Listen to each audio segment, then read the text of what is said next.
Alors bonjour à tous, bonjour à vous. Nouvelle vidéo sur la reine d'Angleterre pour parler un peu d'actualité quoi. Alors je sais que dans cette vidéo je vais pas me faire que des amis mais c'est pas grave. De toute façon je fais pas des vidéos pour ça. J'aimerais pouvoir partager mon opinion, qu'elle plaise ou non, c'est pas grave. De toute façon c'est YouTube, hein, je peux rien faire contre les commentaires négatifs. Bon il y en aura peut-être des positifs. Donc voilà, j'aimerais donner mon avis sur la reine d'Angleterre parce que je trouve qu'il y a la hype, pour moi, elle est beaucoup trop grande en fait. Et ça me dérange un petit peu. Bon, comme beaucoup de sujets, vous savez, quand il y a des hypes trop importantes pour certaines personnes, qui pour moi, c'est un peu disproportionné. Bon voilà, moi j'ai tendance à le dire, et il y a des gens qui le disent aussi, voilà. Alors, pourquoi j'ai beaucoup de mal avec ce qui se passe autour de la reine d'Angleterre? Ben, tout simplement parce que pour moi, c'est anecdotique. Pour moi, c'est un personnage et ce n'est pas quelqu'un d'important. Euh, alors, tout simplement, pourquoi? Ben, parce que pour moi, elle n'a réalisé rien d'important dans sa vie. Aucun livre, aucun message. Je veux dire, si vous auriez un message de la reine d'Angleterre à retenir, ce serait quoi? Sincèrement, ce serait quoi? Rien, à part sa figure, à part sa tronche. Désolé du mot, mais franchement, il n'y a rien quoi. Vous prenez Gandhi, vous prenez des personnages comme ça, il y a des choses, Nelson Mandela, il y a des choses à retenir, des phrases qu'ils ont dites, ou même des expériences de vie qu'ils ont faites. Mais la reine d'Angleterre, elle est née avec une cuillère en or dans la bouche. Alors oui, certes, c'est pas facile, c'est pas toujours facile de vivre au sein d'une famille royale avec être un symbole aussi important, en plus aussi jeune. Je dis pas que c'est forcément une vie facile, mais c'est justement pour ça qu'on devrait arrêter de nourrir cette hype autour de ces princes, de ces princesses, de ces rois, de ces reines. Pour moi, ça ne sert absolument à rien. J'ai regardé une vidéo de Hugo Décrypte par rapport à ça, parce que je le suis, j'aime bien suivre ses résumés d'informations. Et en fait, il l'a dit lui-même, hein, il l'a dit que en gros, la reine d'Angleterre, c'était la représentante des États membres du Commonwealth. Donc en fait, les anciennes colonies anglaises en fait. Sauf qu'en fait, elle n'a aucun pouvoir sur ces anciennes colonies. Elle n'a aucun pouvoir. Donc en fait, à quoi elle sert? Ce n'est qu'un représentant symbolique. Je veux dire, c'est comme s'il y a une personne qui vient faire coucou, qui dit salut, je suis le représentant de cette entreprise, mais je ne la gère pas du tout. Je n'ai aucun pouvoir, je n'ai aucune influence dans cette entreprise, juste je suis là pour faire coucou. La reine d'Angleterre, c'est ça, les gars. Que vous le vouliez ou non, la reine d'Angleterre, ce n'est qu'une personne qui vient faire coucou devant les médias. Elle n'a fait que ça. Mais regardez, elle n'a fait que ça. La seule chose que vous connaissez de la reine d'Angleterre, c'est quoi? C'est son visage, c'est sa représentation dans les médias, son sac à main. C'est tout en fait. C'est que de l'apparence en fait. C'est un personnage. C'est en fait la popularité de la reine d'Angleterre, c'est exactement comme le mec de KFC. Sauf que lui, il a l'histoire en plus. Donc c'est encore pire pour la reine d'Angleterre. Mais en gros, c'est ça, c'est un personnage de publicité. Pour moi, la reine d'Angleterre, c'est que de la publicité pour le Royaume-Uni ou même pour l'Angleterre, tout court. Pour moi, c'est qu'un personnage de publicité. Voilà, je suis désolé. Il y a des gens qui vont pas m'aimer parce que elle est morte, donc c'est dramatique et donc il faut pas lui manquer de respect, il faut pas donner son avis. Moi, je pense que ça sert à rien, très sincèrement. Hein, je vais pas lui cracher dessus non plus, je vais pas cracher sur sa tombe, ça va, ça reste une humaine, une personne humaine. C'est juste tout ce décor, tout ce théâtre en fait. Tu vois, c'est Shakespeare qui disait que le monde est une pièce de théâtre. Eh bien, il a tout compris en fait, Shakespeare. Il a vraiment tout compris. Et lui, il disait ça il y a 300, 400 ans, je sais plus exactement. Shakespeare, c'est dans 1700, 1600, bref, je sais plus. Et voilà, à l'époque, c'était encore plus une pièce de théâtre parce que c'était encore la monarchie. Aujourd'hui, on n'est plus dans ce règne monarchique. Du coup, arrêtez avec ces trucs de roi, de princesse. On dirait c'est tout droit sorti des magazines People. Je veux dire, j'ai réécouté du coup les faits célèbres de la reine d'Angleterre. C'est ce qui m'a inspiré à faire cette vidéo. Franchement, il n'y a aucun fait incroyable en fait, hein. C'est vraiment que du truc de magazine People en fait, vraiment. Et en fait, la même année, apparemment, tous les fils de la reine d'Angleterre, ils ont voulu divorcer la même année. Et c'était l'année des 40 ans de son règne. Et je trouve c'était en 92. Et je trouve c'est assez parlant de cette mascarade en fait, de cette pièce de théâtre en fait.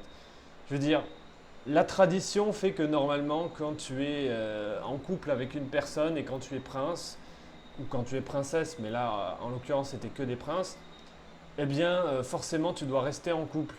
Et la vérité fait qu'ils ne voulaient pas rester en couple. Et c'était souvent les princes eux-mêmes qui voulaient ne plus être en couple. Donc ça en dit long en fait. Hein. Ça en dit long. Ça aurait été les princesses. Bon là, on peut les comprendre. Hein. Elles ne sont peut-être pas adaptées à cette vie monarchique, cette vie de princesse. Mais là, c'était les princes eux-mêmes qui n'en pouvaient plus. C'est pour dire en fait. Donc c'est vraiment pour moi un message fort que tout ça, il faut arrêter en fait. Tu vois, si la reine d'Angleterre était vraiment courageuse, elle aurait dit à un moment donné de son règne, je suis désolé, ça s'arrête là, il faut arrêter avec ces trucs de reine, de roi, de princesse et tout ça. On n'est plus dans une monarchie, on n'est plus dans le colonialisme. Il faut arrêter ces choses-là. L'Empire britannique a fait des choses très très sales pendant la colonisation. Il faut mettre fin à tout ça. Voilà, je démissionne je dépose ma couronne, je démissionne, je ne fais plus partie de ça. Si elle aurait voulu envoyer un message fort, elle aurait fait ça, mais elle n'a pas fait ça. Tu vois, la reine d'Angleterre, elle avait comme père le deuxième fils du roi George V et le premier fils du roi George V. Il a été élu roi à la mort de George V. Et en fait, la première année, donc dès la première année de son règne, il a démissionné. Et donc il a déposé sa couronne, il l'a donnée à son frère. Il a démissionné, pourquoi? Parce qu'il voulait se marier avec une femme qui était divorcée. Et en fait, il n'aurait pas pu se marier avec elle en tant que roi. Pourquoi? Ben, parce qu'il était, voilà, il était roi et il ne pouvait pas se marier avec une femme qui avait déjà été mariée auparavant. Voilà, dans la tradition, ça ne se faisait pas. Et lui, il a carrément refusé son statut de roi par amour envers une femme. Et ça, je trouve ça quand même beau et je trouve que c'est un message magnifique. Et pour moi, ça a beaucoup plus de valeur en tant que message que toute la vie de la reine d'Angleterre. Je suis désolé, je vais me faire des ennemis, mais pour moi, c'est vrai. Il y a une anecdote encore sur la reine d'Angleterre, c'est que les fameux chiens de la reine d'Angleterre, si vous ne savez pas, ben, renseignez-vous. Apparemment, elle avait une trentaine de chiens, voire peut-être plus. Bref, c'est n'importe quoi. Et attendez, c'est pas fini. Chaque chien qui vivait dans son château, je ne sais plus si au Buckingham Palace ou dans un autre château, bref, il y a tellement de châteaux. Et en fait, chaque chien avait sa propre suite et les draps de chaque chambre des chiens étaient changés tous les jours. Tous les jours pour je crois, une vingtaine, une trentaine de chiens, peut-être plus. Tous les jours. Qu'est-ce que ça veut dire ça? Ben, ça veut dire qu'il y a du personnel aussi qui doit s'occuper de ça, parce que ce n'est pas une personne, à mon avis, qui change les draps. Il y en a probablement plus, parce qu'il y a aussi la reine d'Angleterre, il faut s'occuper, etc. T'imagines tous ces gens-là à payer, tout l'entretien des châteaux, etc. Pour moi, les châteaux, c'est des œuvres d'art, donc il faut pas les détruire, il faut les garder. Mais il faut arrêter de faire ça. Franchement, c'est une blague, c'est une blague. C'est une blague. Pour moi, c'est vraiment un symbole de toute cette mascarade. Je veux dire, des 30 chiens. Apparemment, les chiens étaient nourris avec de la nourriture. C'était de la gastronomie. Des chiens qui sont nourris avec de la nourriture gastronomique. Je veux dire, que vous donnez à la limite des bonnes choses à manger aux chiens, vraiment des bonnes choses. Ça, je suis d'accord. Que vous leur donnez des choses qui vont les nourrir, qui sont de la bonne nourriture. Là, je suis d'accord.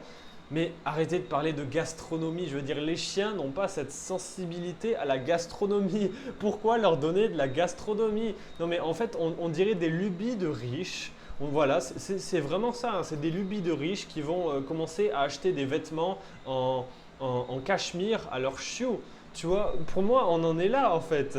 C'est des lubies de riches. Et les gens, ils participent à ça. Moi, c'est ça qui me tue.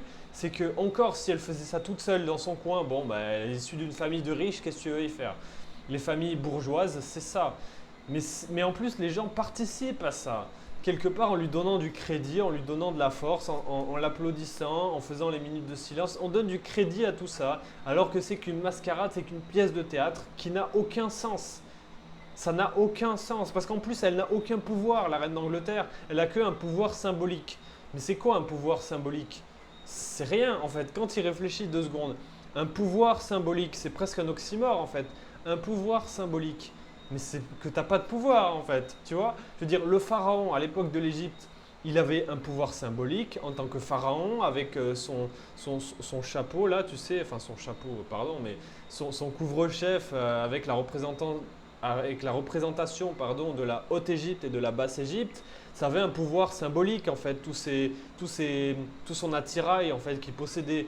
Mais le pouvoir symbolique, ça a un sens quand tu n'as pas que le pouvoir symbolique, quand tu as aussi d'autres pouvoirs à côté, le pouvoir judiciaire ou le pouvoir exécutif plutôt, parce que le pouvoir judiciaire c'est séparé en général, mais voilà, le pouvoir exécutif. Quand tu as un pouvoir exécutif et qu'en plus tu as un pouvoir symbolique, ça rajoute à ta prestance, à ton influence, et donc ça va rajouter forcément, le jour où tu vas vouloir exécuter certaines choses, ça va rajouter comme poids, comme influence. Du coup, les citoyens, ils vont te suivre dans le mouvement que tu vas engendrer pour pouvoir amener ton État ou ta civilisation vers un certain renouveau, tu vois. Mais la reine d'Angleterre, elle fait même pas ça. Elle peut même pas décider de la trajectoire de son pays ou de quelconque autre pays. Donc en fait, ça sert à rien d'avoir des symboles si derrière ça sert à rien, tu vois, si derrière il n'y a rien en fait. Certes, elle a une influence, la reine d'Angleterre, dans le sens où chacun de ses mots vont être écoutés, mais est-ce qu'elle s'en est servie, la reine d'Angleterre? Est-ce qu'elle s'en est servie pour faire des grands discours, pour parler de l'écologie? Non, elle est apparue dans James Bond. Waouh, super, waouh, waouh, elle est apparue dans James Bond, waouh, genre, je te jure. Hier, j'ai vu une publication sur Facebook où on voit la reine d'Angleterre avec le prince Charles, si je ne me trompe pas. Ils étaient en train… Non, ou alors c'est avec son mari. Bon bref, je sais plus, je confonds tout le monde. Et en fait, on les voyait rire sur une photo. Et là, tous les gens en commentaire, ils sont là. Waouh, c'est extraordinaire, elle est en train de rire sur une photo alors qu'elle est toujours sérieuse. Waouh, c'est extraordinaire. La reine d'Angleterre qui sourit. Waouh, je l'adore, elle est trop bien. Arrêtez, arrêtez, arrêtez. Arrêtez, par pitié, arrêtez avec ça. Putain, moi j'en peux plus. Je veux dire, c'est.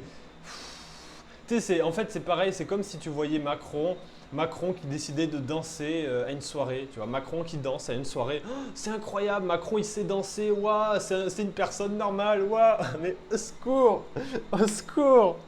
Oh mon Dieu, j'en peux plus. Je veux dire, en fait, on est tout droit sorti d'un truc de bourgeois en fait. Les gens, ils sont encore là. Putain, on est en 2020 et les gens, ils sont encore là-dedans. En 2022, excusez-moi, mais les gens sont encore là-dedans.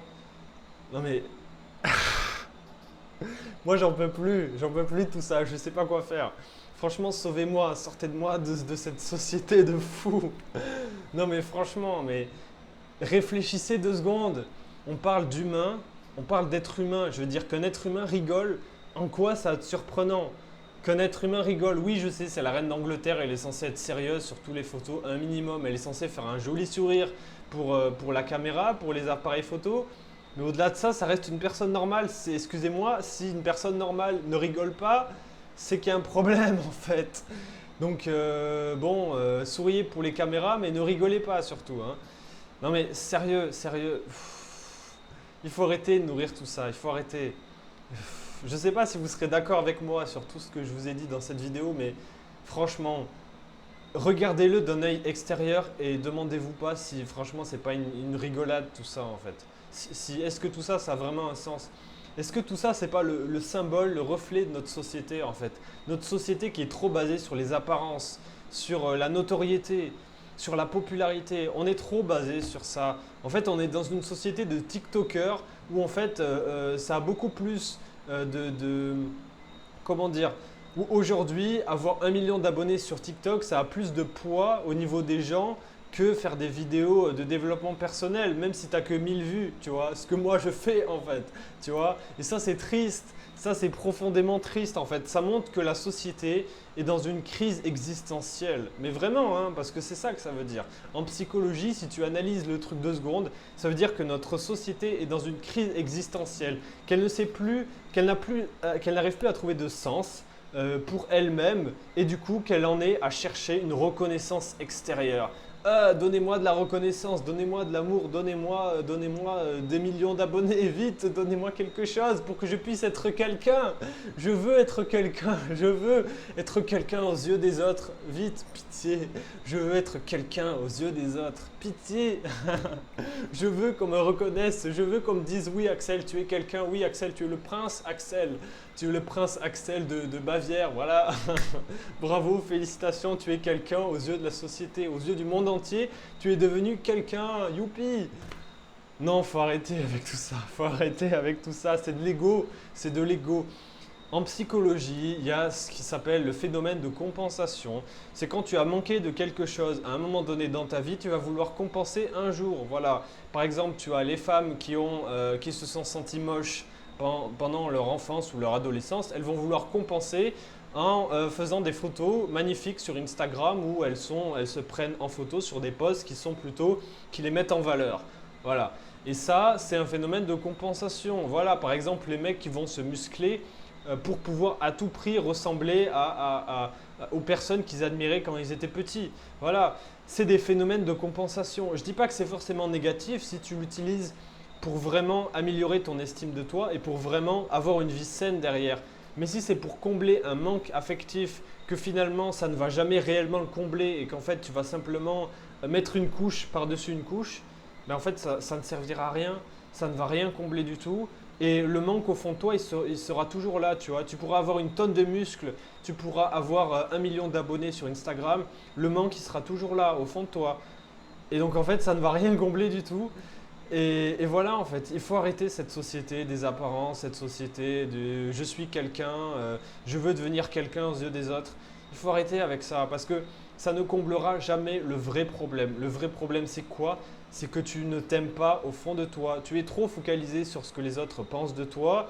Et je vous dis ça en toute humilité parce que moi j'ai encore ça, hein. J'ai encore ce manque de reconnaissance au fond de moi, j'ai encore ce manque affectif au fond de moi. Donc je vous dis ça en totale humilité, je ne suis pas là pour juger qui que ce soit. Je suis juste là pour dire qu'il faut arrêter tout ça. Je veux dire, moi, je sais, parfois, j'ai envie, au fond de moi, il y a une personne qui rêve d'avoir 1 million d'abonnés, qui rêve d'avoir de la reconnaissance, qui rêve qu'on me dise Axel, tu es exceptionnel, ah merci, merci. Au fond de moi, il y a une personne qui rêve d'avoir tout ça. Tu vois, il y a un Axel qui rêve d'avoir ça. Mais je ne me mens pas à moi-même. C'est ça la différence, c'est que je ne me mens pas à moi-même, je ne me mets pas un voile devant les yeux pour me dire ah non, je veux 1 million d'abonnés, mais en fait, c'est vraiment parce que je les veux, tu vois. Mais non, non, non, non, si tu veux vraiment 1 million d'abonnés, c'est que tu as quelque chose à combler. Ne cherche pas, ne cherche pas. Sinon, tu t'en foutrais. En fait, juste le fait de partager ton message, de changer les choses, ça te suffirait. Que tu aies 10 personnes qui te suivent ou 1 million, ça te suffirait. Parce que ça te nourrirait de l'intérieur. Ce n'est pas l'extérieur qui vient nourrir ton intérieur, mais c'est ton intérieur qui vient nourrir ton intérieur. Tu es autosuffisant quand tu fais ça, tu vois. Mais quand tu veux que l'extérieur nourrisse ton intérieur, eh bien tu deviens dépendant. C'est ça la dépendance en fait. La dépendance, c'est que l'extérieur doit nourrir ton intérieur. Voilà, certes, tu es dépendant par exemple à l'air que tu respires. Ça oui, on est tous dépendants à l'air que l'on respire. Mais tu n'es pas dépendant à l'amour en fait. Tu peux être indépendant, affectivement, tu peux être indépendant et te nourrir de ton propre amour pour la vie, pour toi-même, pour ce que tu accomplis, mais au niveau personnel. Tu n'as pas besoin qu'une personne te dise « Waouh, ce que tu fais, c'est génial » pour te sentir nourri. Tu n'as pas besoin de ça. Ça, c'est censé être un plus, c'est censé être un bonus. C'est censé être un cadeau de la vie, pas une attente, pas quelque chose que tu veux absolument avoir. Et c'est ça le problème dans la société d'aujourd'hui, c'est qu'on a tout inversé. Donc voilà, j'espère que cette vidéo vous aura inspiré, qu'elle pourra vous faire remettre les choses en perspective. Et puis c'est tout, voilà, moi mon but c'était de faire passer mon message, voilà, encore une fois, hein, si j'ai 1000 abonnés sur cette vidéo, j'en serais content, 1000 abonnés, 1000 vues pardon, sur cette vidéo, j'en serais content, au moins 1000, hein, parce que ça me permettrait à des personnes de pouvoir voir ça, et de pouvoir comprendre et de pouvoir changer un petit peu de perspective. Si déjà tu as 1000 personnes qui arrivent à faire ça, pour moi c'est un cadeau, pour moi c'est extraordinaire et j'en serais ravi. Si j'en ai plus, tant mieux, si j'en ai moins, ça sera déjà très bien. Et puis c'est tout en fait, hein. Voilà, le reste ne m'appartient pas. Et puis je vous dis, prenez soin de vous, Faites en sorte de ne pas trop combler avec l'extérieur. Faites ce que vous pouvez quand même, hein. Je veux dire, c'est normal pendant une certaine phase de vouloir combler les choses avec l'extérieur. Voilà, ne soyez pas trop dur avec vous-même. C'est normal. Pendant un certain temps, il faut accepter aussi parfois d'être un peu dépendant de l'extérieur, d'être un peu dépendant de son copain, de sa copine, etc.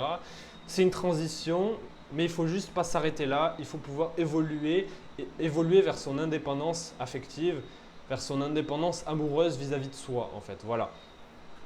Voilà, j'ai à peu près tout dit. J'espère que tout ira bien pour vous. Et puis, je vous dis à très bientôt pour de prochaines vidéos. Et pensez à vous abonner pour nourrir un petit peu mon ego. Voilà, merci.